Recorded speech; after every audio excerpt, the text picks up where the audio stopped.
Hi everybody, welcome to Escape Book Talk. It is nice to see you again. Here is our discussion on chapter 8 of David and Goliath. Please enjoy it.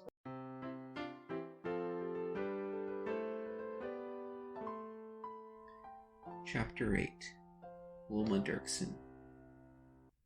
Malcolm actually doesn't include the name Mike Reynolds. He's the man who pushed for the 3 strikes law after his daughter Kimberly was horrendously murdered in Fresno. But Malcolm says the 3 strikes law wasn't effective. I don't know that you could definitively say things like that. Trying to make conclusions in history, as they say, the victors write history.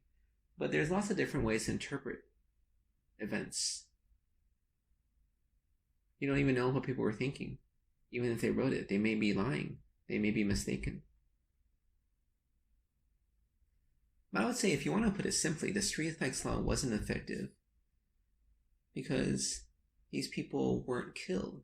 They were just put in prison where they actually could influence other people in a bad way. It's like a virus, it spreads. Middle East Respiratory Syndrome virus wasn't as bad as the coronavirus because it killed people very quickly, so they couldn't spread it. And in terms of, if you question bad influence, well, influence is influence, right? Good or bad is how you interpret it, but the idea is that people influence each other. And so, like, if you have obese friends, you'll be more likely to be obese yourself. And I also take issue with the idea that in an equitable world, people won't be bad. Just look at Norway. It's supposed to be a very equitable world, much better than most other places. But there's Ander Breivik, the man who just shot 68 other kids, set off a car bomb. It's not all external. A lot of it's internal. Some people are predisposed to, quote, be evil. I mean, people have different personalities. They have different traits. There's a distinction in psychology between a personality disorder, right? Something they say it's unchangeable, and actually a disease, a mental illness. Some people may be more on the sad side, but they don't have to be depressed. They're just more blah. I think the idea of reform, right, is simple. At least for me. Some people are not reformable. They're not changeable. How hard is that to understand? It's like depression. Some depression cannot be treated. It cannot be cured. We don't have the ability to change everything. We don't have the ability to cure all diseases. Why do you think we have the ability to change all people? Because there's still something innate, right? If you look back at the U-shaped curve, right? It's some of both. If you have some enforcement, right? It's better than no enforcement because people just do whatever when there's no enforcement. Like, I guess there's a report of when the police went on strike. All of a sudden, lots of robberies all around. Yeah. It's like a free day. But too much enforcement is bad too. That's what Malcolm's point is. And his point is this 3 strikes law was too much. And it really came to it where it was ridiculous. Because the public heard about the example where one guy was just stealing pizza from kids and put in prison for 25 years or more. Because of his previous other crimes. And the public just said, this is too much. But whether or not it's a good thing, in moderation, I don't know. And the other problem is a 3 strikes law is more of a blanket law. It's not individualized, personalized, right? And so may have sort of false negatives or false positive. People catches people it doesn't catch. And that's the problem with laws in general or rulings. They're so generalized. How do you deal with specific people? I feel that's also a problem with medicine nowadays. People, I thought we're advanced, we're developed. How can we still treat everybody the same?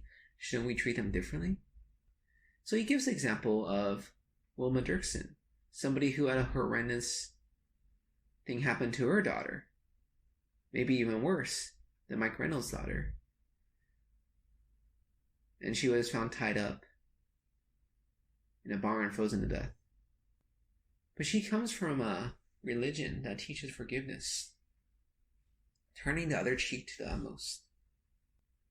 And she said she did it because she had to do it to save herself. And I would agree with that.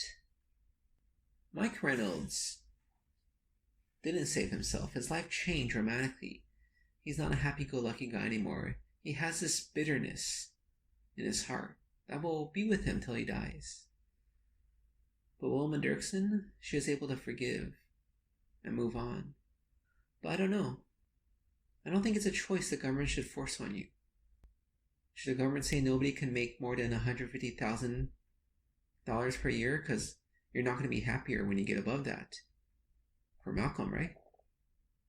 In the same way, it shouldn't force people to forgive. The government's job isn't to do that. The government's job is to enforce the laws equally, equitably. Personally, I do tell many people to forgive. I have patients who come to me, and I've seen them just once or twice. I don't know their past, but they're really bitter and angry.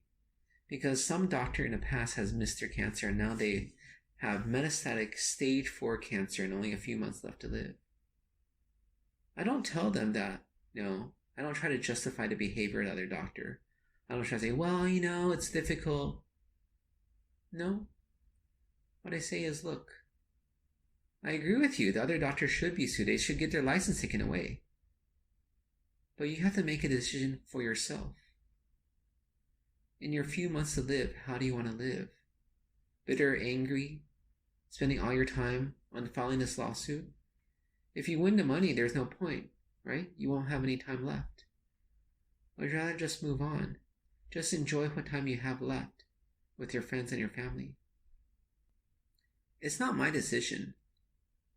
I'm recommending it. I'm not forcing upon them. I think these are personal decisions.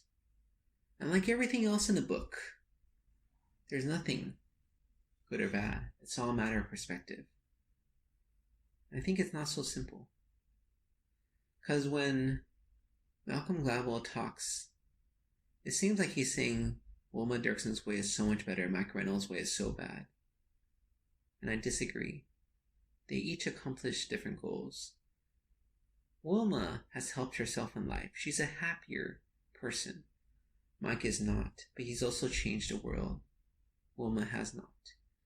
I think if you look at a lot of people who struggle, they're not happy in their lives. They're not content.